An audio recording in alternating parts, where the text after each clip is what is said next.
Hello everyone, welcome back to my channel. ನಾನಿವತ್ತು egg biryani ಮಾಡೋದು ಹೇಗೆ ಅಂತ ತೋರಿಸ್ಕೊಡ್ತೀನಿ. ಪ್ಲೀಸ್ ಸಬ್ಸ್ಕ್ರೈಬ್ ಮಾಡಿ, ಲೈಕ್ ಮಾಡಿ, ಶೇರ್ ಮಾಡಿ, ಕಮೆಂಟ್ ಮಾಡಿ. ಮೊದಲು ಮೊಟ್ಟೆನ ಬೇಯಿಸ್ಕೋಬೇಕು. ಆಮೇಲೆ ಆ ಮೊಟ್ಟೆ ಬೆಂದಾದಮೇಲೆ ಮೊಟ್ಟೆನ ಸ್ವಲ್ಪ ಲೈಟಾಗಿ ಕಟ್ ಮಾಡ್ಕೊಳ್ಳಿ. ನೆಕ್ಸ್ಟು ಇವಾಗ ಅದನ್ನು ನಾವು ಕುಕ್ಕರಲ್ಲೇ ಮಾಡ್ಕೊತೀನಿ. ಯಾಕಂದರೆ ಕುಕ್ಕರಲ್ಲೇ ಬಿರಿಯಾನಿ ಮಾಡೋದ್ರಿಂದ ಇದನ್ನು ಕುಕ್ಕರಲ್ಲೇ ಮಸಾಲೆಗಳನ್ನೆಲ್ಲ ಹಾಕ್ತೀನಿ. ಮೊಟ್ಟೆಗೆ ಎಣ್ಣೆ ಹಾಕಿ ಅದಕ್ಕೆ ಅರಿಶಿನ, ಖಾರದ ಪುಡಿ, ಉಪ್ಪು ಹಾಕ್ಕೊಂಡು ಅದನ್ನು ಸ್ವಲ್ಪ ಫ್ರೈ ಮಾಡ್ಕೊತೀನಿ ಅಷ್ಟೇ.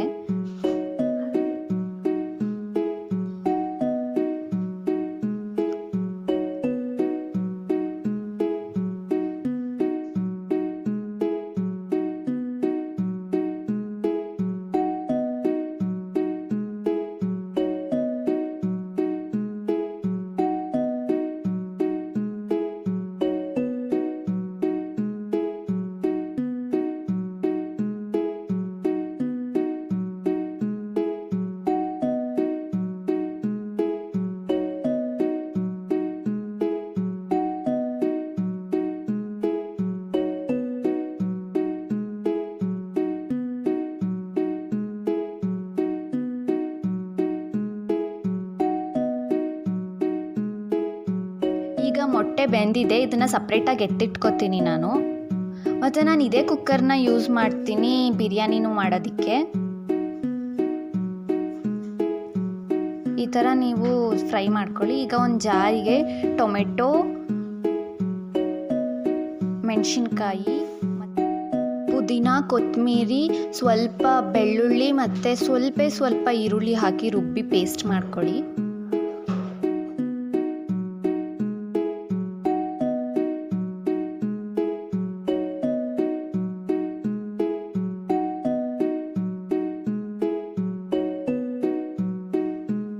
ಹೀಗೆ ಗ್ರೀನ್ ಕಲರ್ ಪೇಸ್ಟ್ ರೆಡಿಯಾಗಿರುತ್ತೆ.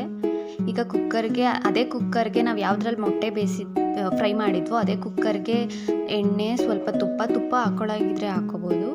ಅದಕ್ಕೆ ನಾರ್ಮಲ್ ಪಲಾವ್ಗೆ ಯಾವ್ಯಾವ ಐಟಮ್ ಸ್ಪೈಸಸ್ ಹಾಕೋತಿರೋ ಅದು ಹಾಕ್ಕೊಳ್ಳಿ. ಇವಾಗ ಒಗ್ಗರಣೆಗೆ ಹಾಕ್ಕೊಳ್ಳೋಣ. ಮೆಣಸಿನ್ಕಾಯಿ ಹಾಕೋತೀನಿ, ಈರುಳ್ಳಿ ಮತ್ತು ಟೊಮೆಟೊನ ಒಗ್ಗರಣೆ ಮಾಡ್ಕೊತೀನಿ ಫಸ್ಟು ನಾನು.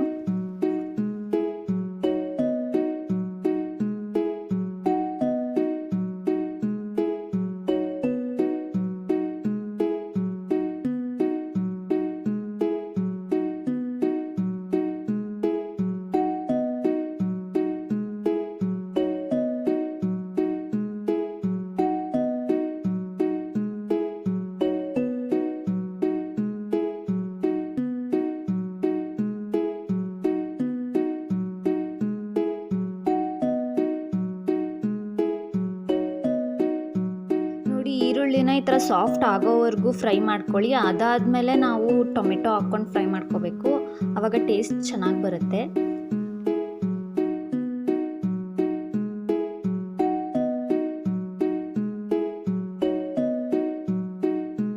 ಇದಕ್ಕಿವಾಗ ಸ್ವಲ್ಪ ಕಲರ್ಗೋಸ್ಕರ ನಾನು ಅರಿಶಿನ ಹಾಕ್ಕೊತೀನಿ. ಚೆನ್ನಾಗಿ ಅದನ್ನು ಫ್ರೈ ಮಾಡಿ ಫುಲ್ಲು ಎಲ್ಲ ಆನಿಯನ್ನು, ಟೊಮೆಟೊ ಎಲ್ಲ ಸಾಫ್ಟ್ ಆಗೋವರೆಗೂ ಅದನ್ನು ಫ್ರೈ ಮಾಡಿ.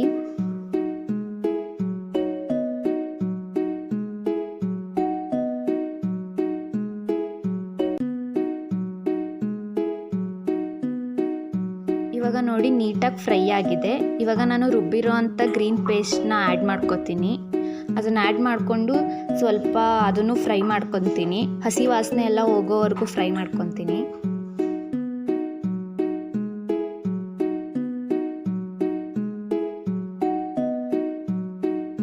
ಸ್ವಲ್ಪ ಫ್ರೈ ಮಾಡ್ಕೊಂಡ್ಮೇಲೆ ನಾನೀಗ ಅದಕ್ಕೆ ಗರಂ ಮಸಾಲ ಹಾಕ್ಕೊತೀನಿ. ನಿಮ್ಗೆ ಎಷ್ಟು ಬೇಕೋ ಅಷ್ಟು ಗರಂ ಮಸಾಲ ಆ್ಯಡ್ ಮಾಡ್ಕೊಳ್ಳಿ.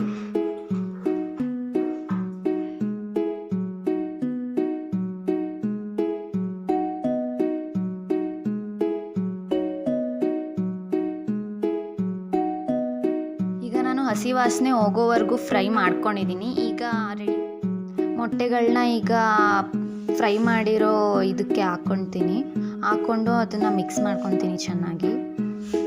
ನಾನು ಅರ್ಧ ಕಟ್ ಮಾಡಿಬಿಟ್ಟಿದ್ದೀನಿ, ಅದು ಮಿಸ್ ಆಗಿದ್ದು. ನೀವು ಸ್ವಲ್ಪ ಮಾತ್ರ ಕಟ್ ಮಾಡ್ಕೊಳ್ಳಿ ಅದನ್ನು.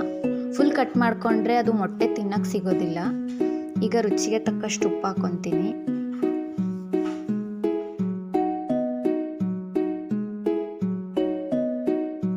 ಇವಾಗ ನೀರು ಹಾಕ್ಕೊತೀನಿ. ನೀಟಾಗಿ ಮಿಕ್ಸ್ ಮಾಡ್ಕೊಂಡಿದ್ದೀನಿ. ನಾನು ನೀರನ್ನ ರುಬ್ಬಿದ್ನಲ್ಲ ಅದರಲ್ಲೇ ಹಾಕ್ಕೊತೀನಿ, ಯಾಕಂದರೆ ಸ್ವಲ್ಪ ಪೇಸ್ಟ್ ಅಲ್ಲೇ ಇರುತ್ತಲ್ಲ, ಅದನ್ನು ಯಾಕೆ ವೇಸ್ಟ್ ಮಾಡೋದು ಅಂತ ಅದಕ್ಕೆ ನೀರು ಹಾಕ್ಕೊತೀನಿ. ನೀವು ಎಷ್ಟು ಲೋಟ ಅಕ್ಕಿ ಹಾಕ್ತಿರೋ ಅದ್ರ ಮೇಲೆ ನೀರು ಹಾಕ್ಕೊಳ್ಳಿ. ಈಗ ನೀರು ಕುದಿಯೋವರೆಗೂ ಸ್ವಲ್ಪ ಬೇಯಿಸ್ಬೇಕು. ಇವಾಗ ಇದು ಕುದಿ ಬಂದಿದೆ. ಇದಕ್ಕೆ ನಾನು 2 ಲೋಟ ಅಕ್ಕಿ ಹಾಕ್ಕೊತಾ ಇದ್ದೀನಿ. ನಿಮ್ಗೆ ಎಷ್ಟು ಬೇಕೋ ಅಷ್ಟು ಲೋಟ ಅಕ್ಕಿ ಹಾಕ್ಕೊಳ್ಳಿ.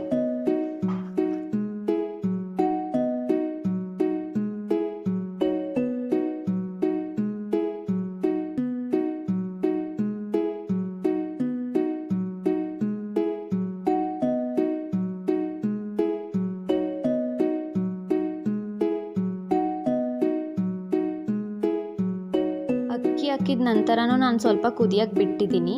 ಇವಾಗ ನಾನು ಅದನ್ನು ಕುಕ್ಕರ್ನ ಮುಚ್ತೀನಿ 3 ವಿಸಿಲ್ ಆಗೋವರೆಗೂ. ನೋಡಿ ಹೀಗೆ ಬಂದಿದೆ. ಇವಾಗ ಇದು ತುಂಬ ಈಸಿಯಾಗಿ ಸಿಂಪಲ್ಲಾಗಿ ಮಾಡ್ಕೊಳ್ಳಬಹುದಾದಂಥ ಎಗ್ ಬಿರಿಯಾನಿ. ನಿಮ್ಗೇನಾದರೂ ಈ ರೆಸಿಪಿ ಇಷ್ಟ ಆಗಿದ್ದರೆ ಲೈಕ್, ಶೇರ್, ಕಮೆಂಟ್ ಮಾಡಿ. ಮತ್ತು ಯಾವ ರೆಸಿಪಿ ಬೇಕು ಅಂತ ನನಗೆ ಕಮೆಂಟಲ್ಲಿ ತಿಳಿಸಿ.